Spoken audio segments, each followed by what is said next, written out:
Sau mă lași pe mine să te caut când simt eu nevoia, sau deloc? Părinții se realizează prin copii, ca să știi și tu. Ție ți se pare normal să n-am acces în casa copilului meu? Eu când ți-am zis să faci doi că unul n-ajunge. Acum aveți și tu de unde alege. Cheile de la casa mea. De 3 ani de când e cu individa asta. Îl dirigează și îl conduce cum vrea ea. Te fut în gură și pe tine. Vreau să stai liniștită și nu te panichezi. A făcut un accident. Vă este familiară, sper, conjunctura incidentului.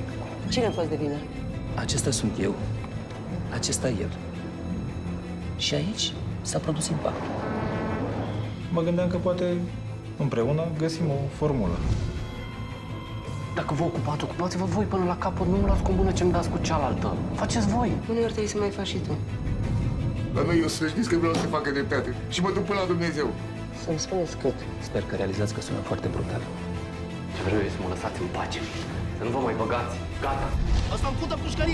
Dumneavoastră ori îmi dați 80.000 de euro peste 2 săptămâni sau, dacă nu, Vreau cât mai trăiesc să mă bucur cât mai mult de tine. Dă-te jos din mașină! Dă-te jos din mașină! Eu îți jur, mi-am luat mâna de pe tine.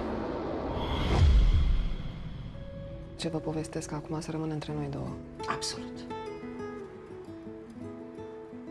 Sunteți sigură că vreți să auziți toate chestiile astea despre el?